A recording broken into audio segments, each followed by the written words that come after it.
ఇవాళ మన పిడుగురాల మండలంలో మన పందిటివారిపాలెం గ్రామానికి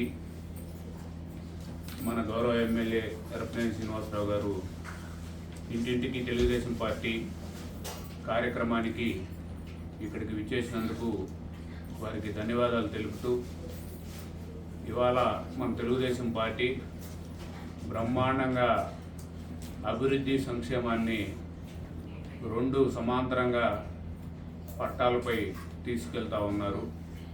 నారా చంద్రబాబు నాయుడు గారు, అలాగే లోకేష్ గారు, అలాగే ఉప ముఖ్యమంత్రి పవన్ కళ్యాణ్ గారు కానివ్వండి, అలాగే ఎన్డీఏ నరేంద్ర మోడీ గారి ప్రభుత్వం అంతా కలిసి కూడా ఉమ్మడిగా స్థానికంగా మన శాసనసభ్యులు, పార్లమెంట్ సభ్యులు వీళ్ళందరూ కూడా కలిసి బ్రహ్మాండంగా మన గురజాల నియోజకవర్గాన్ని అభివృద్ధి పదంలో దూసుకుపోయేట్టు చేస్తూ ఉన్నారు.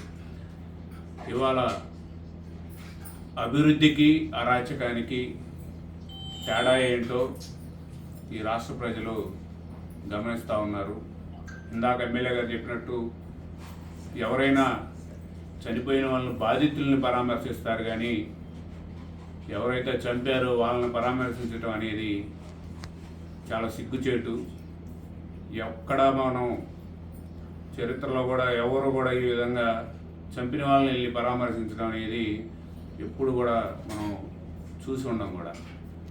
అలాంటి జగన్మోహన్ రెడ్డి గారి మనస్తత్వాన్ని వారి కార్యకర్తలు వంట పట్టించుకొని రప్ప అంటాం, ఇవన్నీ వెకిలి చేష్టలు చేయటం, ఇవన్నీ కూడా చాలా సిగ్గుతో కూడుకున్న పనులు.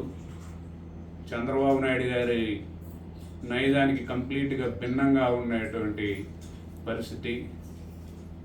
ఒక మృదు స్వభావి, సాధు స్వభావి, అభివృద్ధి ఎజెండాగా పనిచేసేటువంటి చంద్రబాబు నాయుడు గారికి, దుర్మార్గాలు చేసే జగన్మోహన్ రెడ్డి గారికి ఉన్న వ్యత్యాసం అందరూ గమనించి రాబోయే రోజుల్లో కూడా మన ఎమ్మెల్యే గారికి, ఎంపీ గారికి, ముఖ్యమంత్రి గారికి, లోకేష్ గారికి అందరికీ కూడా మనం సపోర్ట్ చేస్తూ తెలుగుదేశం పార్టీని ఈ నియోజకవర్గంలో ముందుకు తీసుకెళ్తూ తద్వారా ఈ రాష్ట్రంలో కూడా తెలుగుదేశం పార్టీ కనీసం రాబోయే 15 ఏళ్ళు జెండా ఎగరేయాలని మనస్ఫూర్తిగా కోరుకుంటూ సెలవు.